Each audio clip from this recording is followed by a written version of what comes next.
हम लोग चैप्टर 1 का केमिस्ट्री का क्लास 10 का हम लोग ये पढ़ चुके थे कि केमिकल रिएक्शन बेसिकली कैसा होता है, कैसे रिएक्शन होता है। फर्स्ट लेक्चर हम लोग देख चुके हैं। आज हम लोग सेकंड लेक्चर देखेंगे जिसमें हम लोग ये बात करेंगे कि टाइप्स ऑफ केमिकल रिएक्शन क्या होता है। टाइप्स ऑफ केमिकल रिएक्शन, जब हम लोग टाइप की बात करते हैं केमिकल रिएक्शन का तो वैरायटी ऑफ टाइप है, जिसमें कुछ इंपॉर्टेंट टाइप है। जिसमें पहला है आपका कॉम्बिनेशन रिएक्शन, दूसरा है हमारा डिस्प्लेसमेंट रिएक्शन, तीसरा है डीकंपोजिशन रिएक्शन, चौथा है double displacement reaction and the fifth one is oxidation reduction. तो आज हम लोग सबसे पहले बात करेंगे कॉम्बिनेशन रिएक्शन पे। बेसिकली देखिए कॉम्बिनेशन रिएक्शन क्या है, और उस कॉम्बिनेशन रिएक्शन में भी हम लोग कुछ चीजें पढ़ेंगे जैसे एक्सोथर्मिक, एंडोथर्मिक, ये सब रिएक्शन पढ़ेंगे। तो बेसिकली आज हम लोग बात करेंगे आपका कॉम्बिनेशन रिएक्शन पे। देखिए आप लोग पढ़ चुके ऑलरेडी, पढ़े भी होंगे कहीं ना कहीं, तो उसमें हम थोड़ा सा आपको हाईलाइटेड कर रहे हैं कि कॉम्बिनेशन रिएक्शन क्या है। कॉम्बिनेशन रिएक्शन क्या है, मान लीजिए दो डिफरेंट चीजों को मिलाएं, किसी के प्रेजेंस में रिएक्शन किए और एक नया प्रोडक्ट बना। अब बात समझिए, जब दो चीजों को मिलाएंगे और एक नया प्रोडक्ट बनेगा, एक कॉमन सेंस लगाइए, दो डिफरेंट चीजों को मिलाएंगे और एक नया प्रोडक्ट बनेगा, तो एक बात आप ही सोच के देखिए कि जो दो डिफरेंट चीजों को मिलाएंगे एक नया प्रोडक्ट बन जाएगा तो अपने आप होगा। एक बात बेसिक है कि जब दो डिफरेंट चीजों को मिलाएंगे एक नया प्रोडक्ट जो बनेगा, तो क्यों बनेगा? जाहिर सी बात है कि वो जिसके साथ पहले बॉन्ड बनाया हुआ था, जिस भी एटम के साथ, वो उतना स्टेबल नहीं होगा। अगर उतना स्टेबल नहीं होगा तभी तो वो दूसरा से बॉन्ड बना रहा है। अगर स्टेबल रहता तो बॉन्ड क्यों बनाता? सही बात है। तो यहां पर जैसे मान के चलिए एक एटम ए है, एक एटम बी है, दोनों कंबाइंड किया, कंबाइंड करके किसी ना किसी प्रेजेंस में रिएक्शन किया होगा जिसको हम लोग बोलेंगे रिएजेंट, और ये दोनों कंबाइंड कर रहा है तो इसको हम लोग क्या बोलेंगे? रिएक्टेंट। और हमारा जो प्रोडक्ट बनेगा उसको हम लोग बोलेंगे मान लीजिए ए बी। ठीक है, तो जाहिर से बात है कि जब आप कोई चीज को, दो चीज को या तीन चीजों को या चार चीजों को या पांच चीजों को, बहुत सारे चीजों को आप कंबाइन कर एक नया चीज बना। एग्जांपल के तौर पे मान के चलिए एक बेसिक घर में बता रहे, आप एक शुगर ले लिए, चीनी, दूध ले लिए, चाय पत्ती ले लिए, मिला के क्या बनाते हैं? चाय ना बनाते हैं, और तो कुछ बनता नहीं है, चाय बनता है। तो उसी तरह दो या दो से ज्यादा चीजों को हम लोग जब लेते हैं, दो या दो से ज्यादा चीजों को जब हम लोग लेते हैं तो एक नया प्रोडक्ट बनता है। उसी तरह मान लीजिए रिएक्टेंट लिए और क्या बना? प्रोडक्ट बना, यानी कॉम्बिनेशन हो रहा है। अगर साथ में हीट और लाइट निकला तो और बढ़िया बात है। अगर हीट और लाइट निकला तो इसको हम लोग बोलते हैं एक्सोथर्मिक रिएक्शन। मतलब कॉम्बिनेशन रिएक्शन में ही क्या बोलेंगे? Exothermic reaction. अगर हीट लाइट नहीं निकला तो मत निकले, जस्ट कॉम्बिनेशन रिएक्शन होगा। लेकिन अगर हीट लाइट निकल गया तो उसको हम लोग बोलेंगे कॉम्बिनेशन रिएक्शन। अगर हीट लाइट नहीं निकला तो हम लोग उसको नहीं बोलेंगे एक्सोथर्मिक रिएक्शन। ध्यान से, हीट और लाइट निकल गया मीन्स सिंपल, हीट निकला या फिर मान के चलिए एनर्जी निकला, ठीक है, ये सब में से कोई भी एगो चीज निकला तो इसको हम लोग क्या बोलेंगे? एक्सोथर्मिक। लेकिन अगर एनर्जी भी नहीं निकला, हीट भी नहीं निकला, लाइट भी नहीं निकला, नहीं बोलेंगे एक्सोथर्मिक रिएक्शन, सिर्फ कॉम्बिनेशन रिएक्शन बोलेंगे। यानी हम ये भी बोल सकते हैं कि combination reaction sometimes called exothermic reaction. Exothermic sir किसको बोलते हैं? जिसमें हीट निकले, एनर्जी निकले, लाइट निकले, उसको बोलेंगे एक्सोथर्मिक। कॉम्बिनेशन रिएक्शन किसको बोलेंगे? सिंपल, दो एक रिएक्टेंट लिए, एक रिएक्टेंट में 1 2 3 4 5 6 7 8 कुछ भी लो ना भाई, कुछ भी लो, तुम कुछ भी लो, मोर देन वन कुछ भी लो, मिला दो, मिला के जब एक नया चीज बन जाए, मिला के जब एक नया चीज बन जाए, प्रोडक्ट बन जाए, इसको हम लोग क्या बोलेंगे? Combination reaction. लेकिन वही कॉम्बिनेशन एक्सोथर्मिक कब कहलाएगा? जब उसमें निकलेगा क्या? एनर्जी। जब उसमें निकलेगा क्या, हीट, जब उसमें क्या निकलेगा, लाइट, तब उसको हम लोग क्या बोलेंगे, क्या बोलेंगे, कॉम्बिनेशन रिएक्शन। ठीक है, यानी एक्सोथर्मिक समटाइम्स कॉल्ड, ध्यान दीजिएगा, exothermic sometimes called combination reaction, वहीं पर combination reaction sometimes called exothermic reaction. Clear बात? तो आप इतना बढ़िया से समझ गए कि सर एक्सोथर्मिक किसको बोलेंगे, सोचिए एक्सोथर्मिक किसको बोलेंगे, एक्सोथर्मिक उसी को बोलेंगे जहां पर हीट, लाइट या एनर्जी निकलता हो, उसको हम लोग बोलेंगे एक्सोथर्मिक। अभी देखिए, मीन्स बोलने का मतलब समझा रहे हैं आपको, एक एग्जांपल दे रहे हैं। सबसे फेमस एग्जांपल है, मान लीजिए कैल्शियम, इसको ऑक्सीजन के प्रेजेंस में बर्न किया। भाई लास्ट डे ही बताया था, कोई भी रिएक्शन करोगे तो ऑक्सीजन के प्रेजेंस में ही करोगे, बिना ऑक्सीजन के प्रेजेंस में तो रिएक्शन करने वाले हो नहीं, तो जाहिर सी बात ऑक्सीजन के प्रेजेंस में ही रिएक्शन होगा। ठीक है, तो ऑक्सीजन के प्रेजेंस में अगर रिएक्शन होगा तो क्या बनाइए, CaO, जिसका फेमस नाम आता है क्लास 10 में क्विक लाइम, और हम लोग देसी भाषा में इसको कली चूना भी बोलते हैं। ठीक है, नाम का कली है लेकिन चूना है ये। ठीक है, इसको कली चूना भी बोलते हैं, लेकिन ऐसे जनरली इसका नाम हो गया कॉमन नेम क्या, क्विक लाइम, कैल्शियम ऑक्साइड। ठीक है, आप भी देखिए, आप दो चीजों को मिलाए एक नया चीज बना, कॉम्बिनेशन, दो चीजों को मिला एक नया चीज बना, कॉम्बिनेशन। अब इसी पे आता हूं मैं, अगर calcium oxide means quick lime में अगर आपने दे दिया water, calcium oxide means quick lime में आपने दे दिया वाटर, तो ये फिर से कंबाइंड करेगा और क्या बनेगा, calcium hydroxide, that is called slack lime. इसको हम लोग क्या बोलते हैं, स्लैक लाइम, याद रखिएगा, क्या बोलेंगे, स्लैक लाइम। अभी देखिए, क्लियर है? अब आपको दिमाग में आ रहा होगा कि sir slack lime means, practical समझिए, एक चूना मार्केट से आप कहीं से भी खरीद सकते हैं। ठीक है, चूना खरीद लिए जो ड्राई फॉर्म में रहेगा। चूना किस फॉर्म में रहेगा, ड्राई फॉर्म में। चूना ले लिए, चूना में आप एक काम कीजिए, उसमें डाल दीजिए पानी। चूना में क्या डाल दीजिए, पानी डाल दीजिए। जब चूना में आप पानी डालिएगा तो सामने मत रहिएगा, थोड़ा दूर हो जाइएगा, क्योंकि जैसे ही आप पानी डालिएगा ना, उसमें बबलिंग साउंड होने लगेगा, मतलब बबल्स निकलेंगे, उसमें साउंड निकलेगा जिसको हीजिंग साउंड बोलते हैं। वो साउंड निकलने लगेगा, और वो साउंड निकलेगा और लगेगा ना जैसे कि गर्म पानी खौल रहा है, उस तरह हीट भी निकलेगा, एनर्जी भी निकलेगा। ठीक है, उस तरह हीट भी निकलेगा, एनर्जी भी निकलेगा। अगर सामने में अगर उसका छिट्टा आपके हाथों पे पड़ गया या कहीं बॉडी पे कोई हिस्सा पड़ गया, तो आपका बॉडी बर्न हो जाएगा, आपका बॉडी क्या हो जाएगा, बर्न हो जाएगा।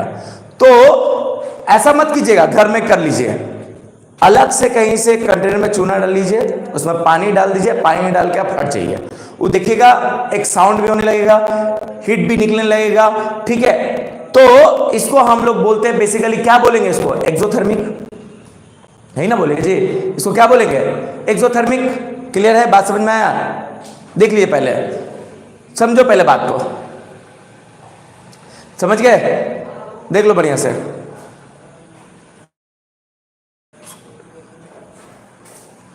समझ गए बात, देख लो, ठीक है। अब समझिए बात को, तो हम लोग कॉम्बिनेशन भी पढ़े और हीट भी निकला। यहां पे क्या निकला, हीट भी निकला, निकला ना हीट। फिर से बोल रहा, प्रैक्टिकली समझिए, एक कंटेनर लीजिए, एक कंटेनर में क्या डाल दीजिए, चूना, उस चूना में क्या डाल दीजिए, पानी, उस चूना में क्या डाल दीजिए, पानी। चूना में अगर आपने पानी डाल दिया तो क्या होगा, उसमें वो खौलने लगेगा चूना, वो चूना क्या होगा, खौलने लगेगा। चूना जब खौलने लगेगा तो उसमें से क्या निकला सर, हीट निकला, क्योंकि वो चूना अगर आपके हाथों में पड़ गया तो हाथ जल जाएगा। ठीक है, तो इसका मतलब क्या निकला, उसमें हीट निकला, क्या निकला, उसमें हीट निकला। यानी हम देखो, ध्यान से समझना, ये वाला आपने ज्वाइन किया, दो चीज कंबाइन किया, एक प्रोडक्ट बना, बना एक प्रोडक्ट, दो चीज कंबाइन किया, एक प्रोडक्ट बना। रिमेंबर, दो चीज कंबाइन किया, एक प्रोडक्ट बना। इसका मतलब क्या है, इसका मतलब, इसका मतलब ये है कि ये कॉम्बिनेशन रिएक्शन है, क्लियर। लेकिन इसी कॉम्बिनेशन रिएक्शन में हीट भी निकला तो हम इसको क्या बोलेंगे कि combination reaction is also known as exothermic reaction. बोलिए समझना है बात, समझना क्या ना। ये दोनों चीज को आपने कंबाइंड किया, एक चीज निकला तो क्या बोलिएगा कॉम्बिनेशन, क्या बोलिएगा कॉम्बिनेशन। और साथ में हीट भी निकला तो अब क्या बोलिएगा combination reaction is also known as exothermic reaction. अब आपको मैं दिखाता हूं इसी पे। अब मान के चलिए यही आपने, अब आपका पास देखिए पुराने जमाने में क्या होता था, अभी आज के डेट में डिस्टेम्पर, वॉल पुट्टी, बहुत कुछ है अभी नया नया, लेकिन पुराने जमाने में एकदम बेसिक चूना आता था जो पहले पेंट उंट वगैरह होता था, ठीक है। तो उस चूना को हमने क्या किया, दीवार में पेंट कर दिया। तो जो कार्बन डाइऑक्साइड होता है वो कार्बन डाइऑक्साइड इस चूना से क्या करता है, रिएक्ट कर लेता है। वो जो कार्बन डाइऑक्साइड होता है ना, वो चूना से रिएक्ट कर लेता है, मींस स्लैक लाइन से रिएक्ट कर लेता है, और रिएक्ट करके बना देता है मार्बल। क्या बना देता है, मार्बल, जिसको हम लोग बोलते हैं लाइमस्टोन। क्या बोलते हैं इसको, लाइमस्टोन, CaCO3। तो आपसे पूछा जाएगा एग्जाम में, एक बढ़िया क्वेश्चन यहां पर है कि सर जो पेंटिंग है, व्हाइट वॉशिंग है, उसमें किसका यूज करते हैं। बच्चे हमेशा गलती करते हैं, इस क्वेश्चन का आंसर करने के लिए ध्यान दीजिएगा। व्हाइट वॉशिंग में किसका यूज करते हैं, तो आंसर होगा इसका, क्विक लाइम का, मींस CaO का यूज करते हैं। याद रखिए किसका यूज करते हैं, CaO का, ठीक है, बढ़िया से। CaO फिर वाटर से रिएक्ट करके बनता है क्या, स्लैक लाइम, फिर स्लैक लाइम कार्बन डाइऑक्साइड से रिएक्ट करके क्या बनता है, मार्बल। लेकिन मेन फंडा याद रखिएगा, क्या रिएक्ट हुआ, किससे बना, व्हाइट वॉशिंग किससे की है, क्विक लाइम से। क्लियर। तो आपको हम यहां दिखा भी दिए कि combination reaction is also known as क्या सर, एक्सोथर्मिक रिएक्शन। क्लियर है। और बाकी आपको कॉम्बिनेशन दिख ही रहा है। अब एक और देखिए, इसमें पानी भी बनेगा प्लस वाटर भी है, ठीक है। अब एक और चीज देखिए, एक और दिखाता हूं।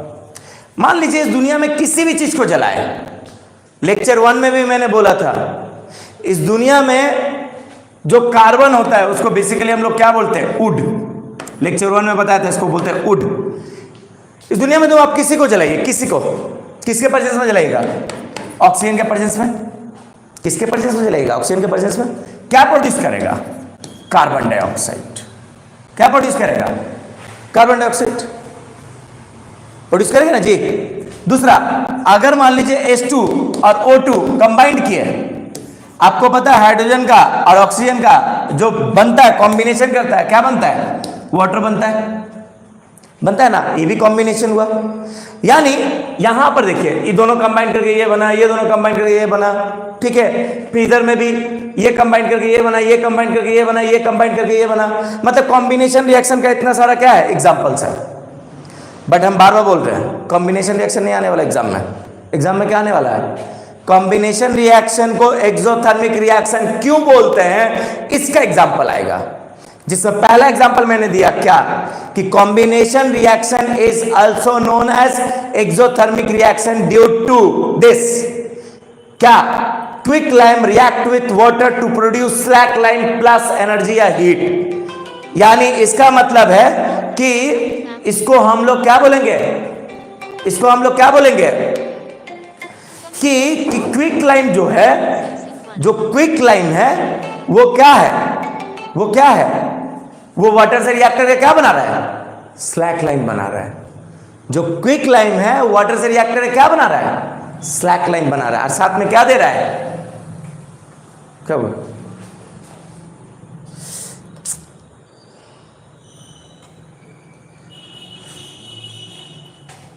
क्या बना रहा है, स्लैक लाइन बना रहा है, प्लस क्या दे रहा है, हीट दे रहा है। यानी कॉम्बिनेशन रिएक्शन को हम लोग क्या बोलेंगे, एक्सोथर्मिक रिएक्शन। अब एक बार तुमको बताता हूं, इस दुनिया में किसी भी चीज को बर्न करिएगा, क्या देगा आपको, क्या देगा, कॉमन सेंस बताओ, क्या देगा, एस देगा, नहीं ना देगा जी। साथ में हीट देगा ना, जलाओगे तो देगा ना हीट। हीट देगा मतलब क्या चाहिए, एक्सोथर्मिक है। मतलब जिस रिएक्शन में हीट निकलता हो उसको एक्सोथर्मिक बोलेंगे।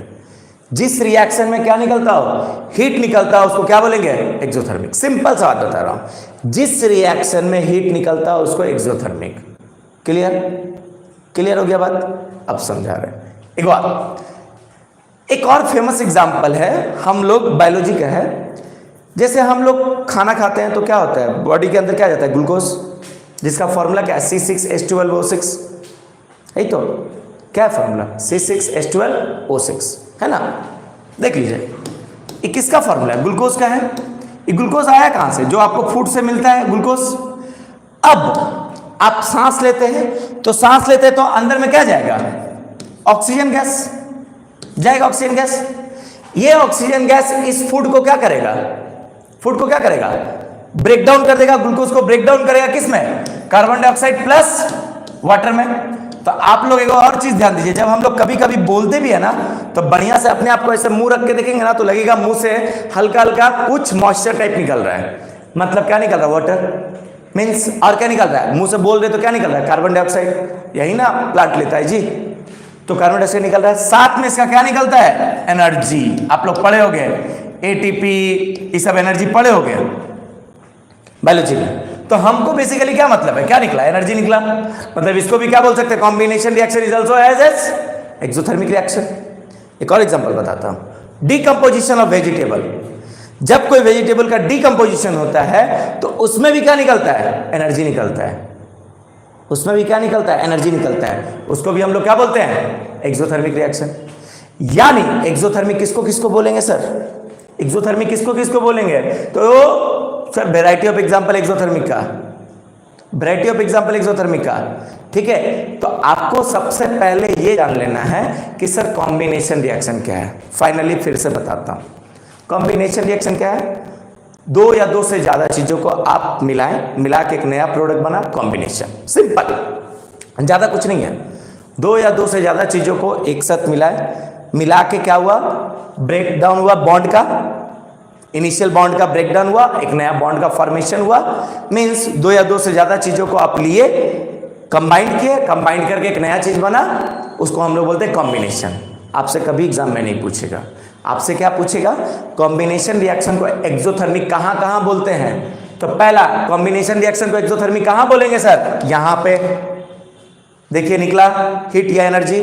Combination reaction is also as exothermic reaction. और कहां बोलिएगा कॉम्बिनेशन रिएक्शन को एक्सोथर्मिक बोलते हैं, कोई चीज को जला रहे तो निकलेगा हीट और लाइट, वहां पे कॉम्बिनेशन रिएक्शन को एक्सोथर्मिक बोलेंगे। और कहां बोलेंगे सर, सबसे बढ़िया क्या, रेस्पिरेशन। देखिए रेस्पिरेशन है, यहां भी निकला एनर्जी, यहां भी बोलेंगे combination reaction is also as exothermic. और कहां बोलेंगे सर, डीकंपोजिशन ऑफ वेजिटेबल, वहां भी बोलेंगे क्या चीज, combination reaction is also as exothermic reaction. ठीक है, कोई दिक्कत, मतलब ये सब कॉम्बिनेशन का एग्जांपल हो गया अंदर। ठीक, अब सुनिए, अब एक और क्वेश्चन बोला था कि सर व्हाइट वॉशिंग में किसका यूज करते हैं, तो क्विकलाइन।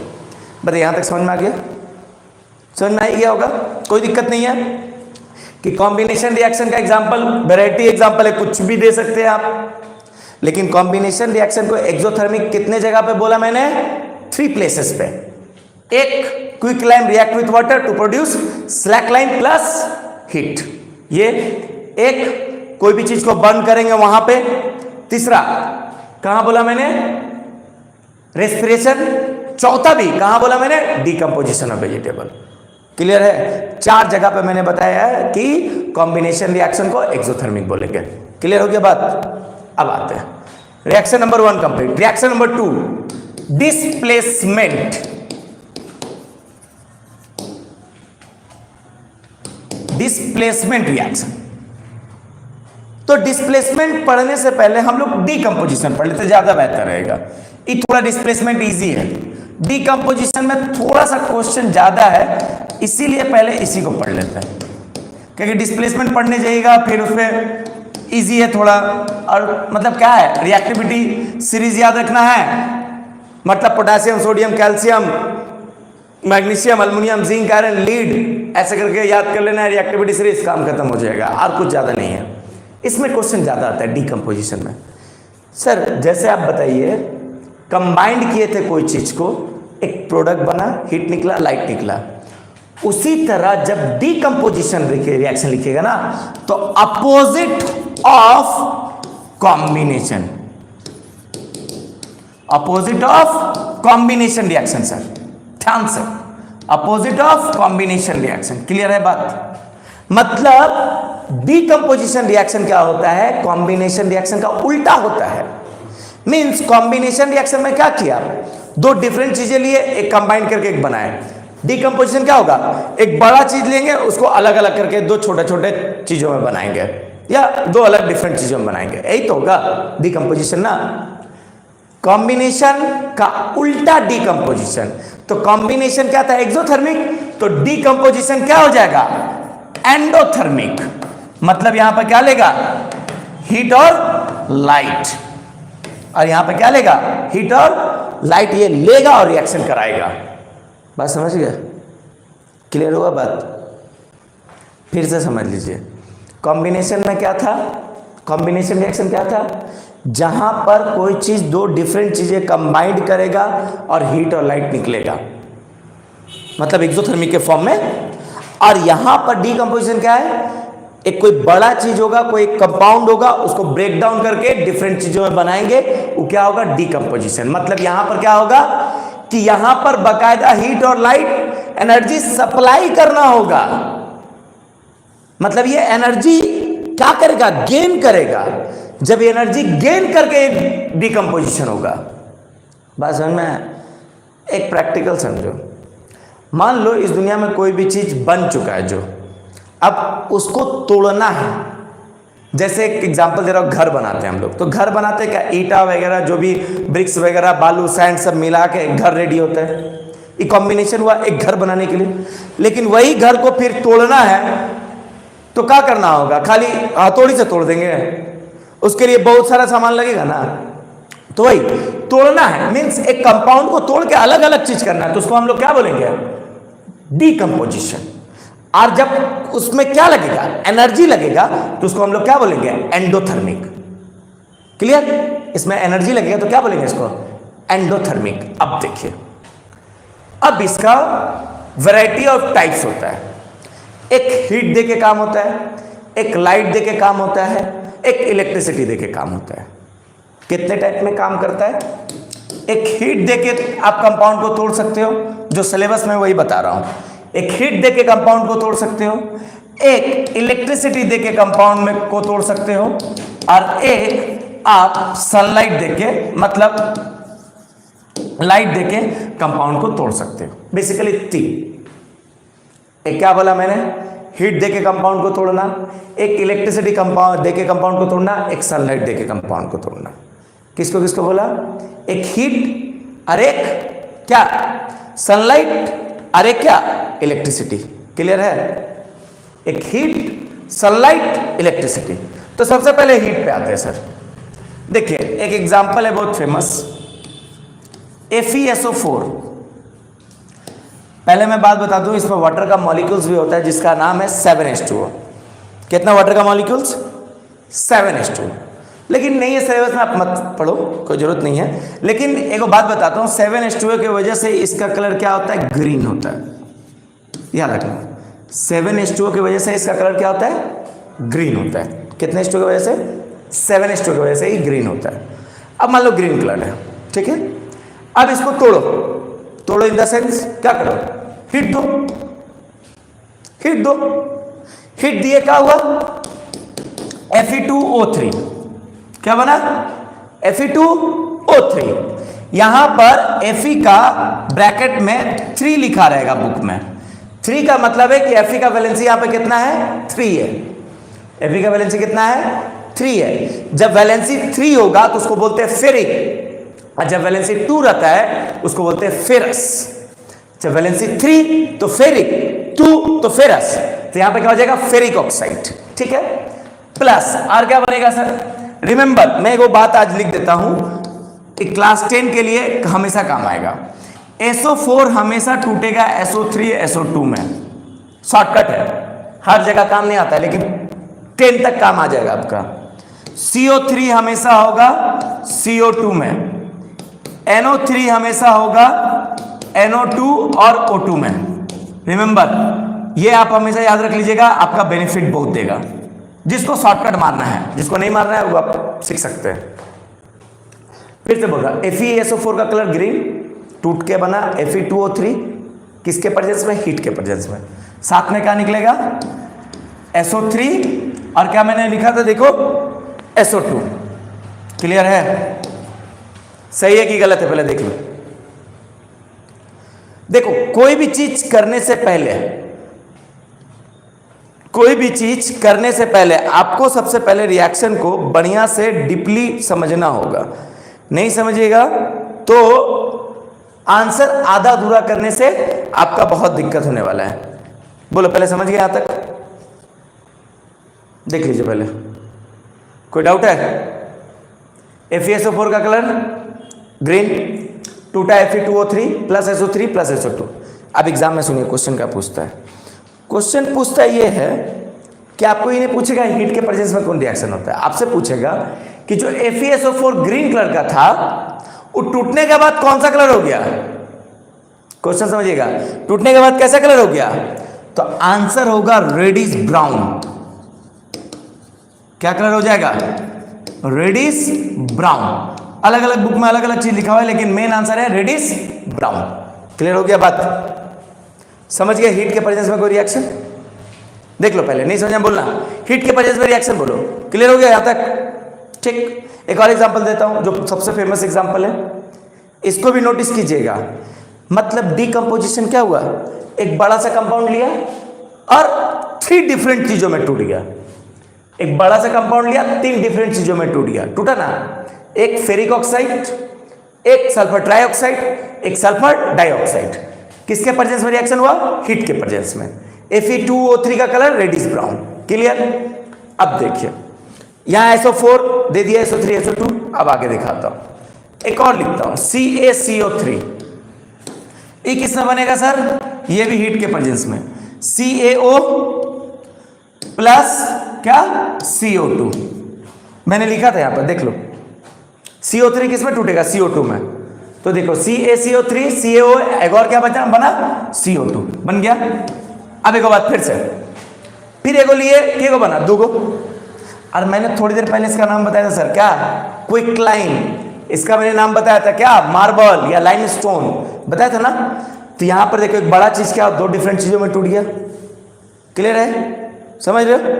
अब देखिए, तो बेसिकली आप क्या देख रहे हो कि कोई भी एक चीज लेंगे, बड़ा सा चीज, वो क्या होगा? डिफरेंट पार्ट में टूट जाएगा। ठीक है, एक और एग्जांपल दे देता हूं सर, सबसे बढ़िया देखिए, PbNO3 का होल ट्वाइस। क्या? PbNO3 का होल ट्वाइस। इसको भी आप हिट कीजिए। क्या बना? PbO plus NO2 plus O2। Sir अभी हम देखिए फटाफट कैसे लिख दिया, क्योंकि देखिए यहां पे NO3 है, NO3 मैंने क्या लिखा है? NO2 और O2। NO3 का मैंने क्या लिखा है? NO2 और O2। देखिए यहां पर भी मैंने लिख दिया NO2 और O2। क्लियर है? इसका मतलब यानी ये भी एक पार्ट में, फिर डिफरेंट पार्ट में क्या हुआ? टूटा। क्लियर? अब इसका कलर क्या होता है सर? White in colour. क्या होता है इसका colour? White in colour. Clear? और NO2 जो होता है ये निकलता है, क्वेश्चन एग्जाम में पूछा जाता है, ब्राउन फ्यूम्स। कैसे निकलता है ये? ब्राउन। कैसे निकलता है कलर का? Brown fumes. और लास्ट में O2 तो है ही, ये सब गैस है, सब गैस है सर। क्लियर है? क्लियर है? 3 रिएक्शन मैंने दिया। पहला रिएक्शन FeSO4 हीट किया, क्या हुआ? Fe2O3 plus SO3 plus SO2। Fe2O3 का कैसा है? एक फेरिक ऑक्साइड। क्यों फेरिक ऑक्साइड? क्योंकि वैलेंसी कितना है? 3। क्लियर? कलर क्या होता है इसका? Reddish brown. इसका कलर क्या है सर? ग्रीन। अब आ गया CaCO3, किसमें टूटा? CaO प्लस CO2 में। ठीक है, फिर PbNO3 कैसा कलर का होता है? व्हाइट। क्या हुआ? NO3 का वोल्टेज किसमें टूटा? PbO plus NO2 plus O2। NO2 का colour sir? Brown fumes. Clear? NO2 का कलर ब्राउन फ्यूम्स। क्लियर हो गया? तो मतलब हीट के प्रेजेंस में आपको 3 रिएक्शन मैंने दिखाया। किसके प्रेजेंस में? हीट के प्रेजेंस में। अब मैं आपको लाइट के प्रेजेंस में रिएक्शन दिखाता हूं। लाइट के प्रेजेंस में सबसे बढ़िया रिएक्शन है सर AgCl AgBr।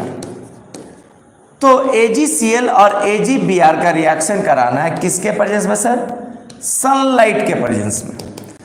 सनलाइट को बेसिकली अगर यूवी भी लिख दिया तो गुना नहीं है सर, गुना नहीं है, लिख सकता है वो लोग। लेकिन रिमेंबर रिएक्शन कहां पर करना है, कहां करना है? एक प्लेट आता है जैसे हम लोग देसी भाषा में बोलते हैं उसको कचकाड़ा टाइप, ऐसे बोला जाता है चाइना डिश। क्या बोला जाता है? ऐसा प्लेट रहता है चाइना डिश। चाइना डिश में क्या होता है कि जब आप कंपाउंड को रखिएगा AgCl AgBr को रखिएगा तो चाइना डिश को पहले गर्म कर दिए तो कुछ देर तक गर्म रहता है, कुछ देर तक क्या रहता है? गर्म रहता है। उसके बाद आप AgCl AgBr को उस पर रख दीजिए, आप छोड़ दीजिए। छोड़ने के बाद अपने आप कुछ देर के बाद देखिएगा ये दोनों टूट गया। ये दोनों क्या हुआ? टूट गया। दोनों का कलर कैसा होगा? ग्रे। रिमेंबर कलर कैसा होगा? ग्रे। कैसा कलर होगा? ग्रे। टूट गया, ठीक है। क्वेश्चन ही नहीं आता है। क्वेश्चन आता है कि सनलाइट के प्रेजेंस में कौन रिएक्शन होता है, तो आंसर हो गई दोनों। दूसरा क्वेश्चन आता है आपका कि ब्लैक एंड फोटोग्राफी प्लेट में किसका यूज होता है, तो आपको बोलेगा यही पूरा रिएक्शन का यूज होता है। बोलेगा ब्लैक एंड फोटोग्राफी प्लेट में किसका यूज होता है, तो ये पूरा या फिर ये पूरा, दोनों दे सकते हो आंसर। दोनों का यूज होता है sir, black and photography plate में दोनों का यूज होता है। क्लियर है? सनलाइट के प्रेजेंस में रिएक्शन देख लिए, इजी है, कोई दिक्कत नहीं है यहाँ पे, ठीक है। अब सुनिए तीसरा जो कि फेमस है मेरे अकॉर्डिंग, और क्यों फेमस है? क्योंकि ये जितना आसान अभी हम लोग को लगता है आसान है भी, जैसे आपका एज बढ़ते जाएगा इसी पे बढ़िया आपका क्वेश्चन बनता है, जो क्लास 12 में जाके एक चैप्टर बन जाता है इलेक्ट्रोकेमिस्ट्री बोल के। अभी तो खैर बहुत इजी है, अब प्रैक्टिकल लाइफ में इस रिएक्शन का बहुत यूज है। मान लीजिए आपने लिया H2O और उस पर आपने अप्लाई किया क्या चीज? इलेक्ट्रिसिटी।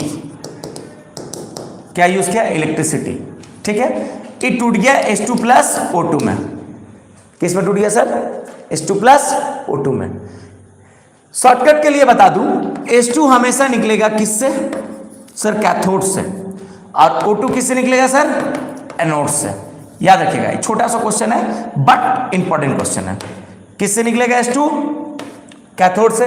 O2 किससे निकलेगा? एनोड से। इलेक्ट्रोलाइसिस करना बहुत इजी है, दिखा दे क्या? देखिए इलेक्ट्रोलाइसिस देखिए लीजिए, देखिए एक कंटेनर लीजिएगा, इसमें डाल दिए H2O, ठीक है। और मैं आपको बता दूं, अब घर में गर्म पानी करते हैं ना, वही चीज है ये, और कोई बड़ा चीज नहीं है। लेकिन बात है आपको पता नहीं चलता कि गर्म पानी कभी किए तो कभी आप केमिकल रिएक्शन कर रहे हैं, यानी कि डिकम्पोजिशन रिएक्शन कर रहे हैं, आपको कभी पता ही नहीं चला। इसको कनेक्ट कीजिए पॉजिटिव, इसको कनेक्ट कीजिए नेगेटिव से। अब जैसे ही आपने इलेक्ट्रिसिटी दिया, इलेक्ट्रिसिटी रिमेंबर हमेशा याद रखिएगा डीसी देना है। एसी भी देकर काम कर सकते हैं, अभी डीसी उसी का बात नहीं करता है, अभी आप इलेक्ट्रिसिटी दे सकते हैं कुछ भी, ठीक है। ये टूटा, और ये जो है बेसिकली इसको बोला जाता है इलेक्ट्रोड। ये इलेक्ट्रोड किसी का भी बना होगा, कोई भी मेटल का आप बना सकते हो, कोई भी वायर का बना सकते हो, किसी का बना सकते हो। ये दोनों है इलेक्ट्रोड, ये दोनों है इलेक्ट्रोड, आप किसी का भी बना सकते हो। अभी देखिए ये होता है पॉजिटिव, ये होता है नेगेटिव। पॉजिटिव क्या हो गया आपका? एनोड, और नेगेटिव क्या हो गया सर? कैथोड। क्लियर? पॉजिटिव क्या हो गया? एनोड, नेगेटिव क्या हो गया? कैथोड सर, ठीक है। दिख रहा है पॉजिटिव, दिख रहा है नेगेटिव, ठीक है। अब ये वाटर टूटेगा तो आपको पता है जब H2O होता है तो H प्लस बनता है, और ये क्या बनता है? O माइनस में रहता है, ठीक। तो ऑटोमेटिक माइनस वाला किधर जाएगा? प्लस के पास। अब प्लस वाला किधर जाएगा? माइनस के पास। Common sense. माइनस वाला किसके पास? प्लस के पास। प्लस वाला किसके पास? माइनस के पास। हो गया रिएक्शन। तो इसीलिए हाइड्रोजन कहां निकला? कैथोड पे। ऑक्सीजन कहां निकला? एनोड पे। H प्लस कभी भी स्टेबल नहीं रहता है, H प्लस कभी भी स्टेबल नहीं रहता है, वो क्या बन जाता है बाद में? H2 बन जाता है। कैसे बनता है? आगे इसको डीप आप पढ़ लीजिए, पढ़ा देंगे आपको बहुत बढ़िया से, जब एक्स्ट्रा सिलेबस के अलग पढ़ाएंगे तब इसको डीप बता देंगे कि H प्लस क्या बनेगा H2 और O माइनस क्या बनेगा O2 बनेगा। क्लियर? तो देखिए डीकंपोजिशन रिएक्शन भी आपको मैंने यहां पर बताया। यहां से डीकंपोजिशन रिएक्शन क्या था? Opposite of combination. बोलने का मतलब अपोजिट ऑफ कॉम्बिनेशन बोलने का मतलब कि यहां पर जो कंबाइंड किया हुआ रहेगा वो टूटेगा। किसके प्रेजेंस में टूटेगा सर? हीट और सनलाइट के प्रेजेंस में। मतलब ये हीट और सनलाइट लेगा सर, जब हीट और सनलाइट लेगा तो इसको हम लोग क्या बोलेंगे? एंडोथर्मिक। क्या बोलेंगे? एंडोथर्मिक। जो हीट और सनलाइट लेगा उसको क्या बोलेंगे? एंडोथर्मिक बोलेंगे। आगे किसके प्रेजेंस में टूटेगा? हीट, इलेक्ट्रिसिटी और सनलाइट। हीट के प्रेजेंस में मैंने रिएक्शन दिखाया FeSO4 का, क्या बना? Fe2O3 plus SO3 plus SO2। ठीक है, कोई दिक्कत नहीं है। Fe2O3 का कलर रेडिश ब्राउन, 3 वैलेंसी है इसीलिए फेरिक ऑक्साइड। FeSO4 का कलर ग्रीन। ये वाला शॉर्टकट याद रख लीजिएगा, हमेशा काम देगा इसमें। SO4 SO3 SO2 में, CO3 CO2 में, NO3 NO2 और O2 में। क्लियर? आगे देखिए CaCO3 अगेन टूटा CaO प्लस CO2 में हीट के प्रेजेंस में। PbNO3 भी हीट के प्रेजेंस में ही टूटा। कलर इसका सर व्हाइट, इसका कलर सर ब्राउन फ्यूम्स। याद रखिएगा आपसे पूछा जाएगा ब्राउन फ्यूम्स किससे निकलता है? तो जब लीड नाइट्रेट को क्या करते हैं? हीट अप करते हैं तब क्या निकलता है? ब्राउन फ्यूम्स निकलता है। क्लियर हो गया? अब आगे देखिए AgCl AgBr, ये दोनों रिएक्शन किसके प्रेजेंस में? सनलाइट के प्रेजेंस में। रिएक्शन कहाँ यूज होता है sir? Black and white photography में। क्लियर हो गया? देखिए ये रिएक्शन जितना भी था मैंने आपको कॉम्बिनेशन बता दिया, डीकंपोजिशन बता दिया। अब मैं आपको डिस्प्लेसमेंट का थोड़ा मैं दिखाता हूं, और ये इलेक्ट्रिसिटी वाला भी दिखा दिया। देख ले, हाइड्रोजन का निकलेगा कैथोड पे, ऑक्सीजन का निकलेगा एनोड पे, मैंने लिख भी दिया है। ठीक है, अब आता है डिस्प्लेसमेंट। तो डिस्प्लेसमेंट रिएक्शन करने के लिए सर सबसे पहले ये आप लोग का काम रहेगा कि आप इसको याद कर लीजिए। पोटेशियम, सोडियम, कैल्शियम, बेरियम होता है, मैंने नहीं लिखा है अभी क्योंकि आपके सिलेबस में नहीं है। Potassium, sodium, calcium, magnesium, aluminium, zinc, iron, lead, 3 भी पढ़ने नहीं बोला है तो आप डायरेक्ट हाइड्रोजन पढ़िए। Copper, silver, gold, platinum, mercury भी पढ़ने नहीं बोला है तो हम वो भी नहीं लिखे। तो ये आपको बेसिक कुछ दे दिया, ये बस याद कर लेना है। ये याद कर लीजिएगा, डिस्प्लेसमेंट रिएक्शन हो जाएगा। बस इतना ही याद करना है, डिस्प्लेसमेंट रिएक्शन क्लियर हो जाएगा। क्लियर? तो जब नेक्स्ट दिन हम लोग पढ़ेंगे तो हम लोग स्टार्ट करेंगे डिस्प्लेसमेंट से, फिर डबल डिस्प्लेसमेंट से, और उसके बाद ऑक्सीडेशन रिडक्शन। क्लियर? तो जो समझ में नहीं आया, अगर कुछ नहीं आएगा आप मुझे बता दीजिएगा, कमेंट कर दीजिएगा, हम देख लेंगे उस पर कि क्या क्या समझ में नहीं आया। बाकी आप लोग यहां से कर लीजिएगा। नेक्स्ट क्लास में हम लोग फ्राइडे को 9 बजे फिर डिस्प्लेसमेंट रिएक्शन से स्टार्ट करेंगे। Thank you.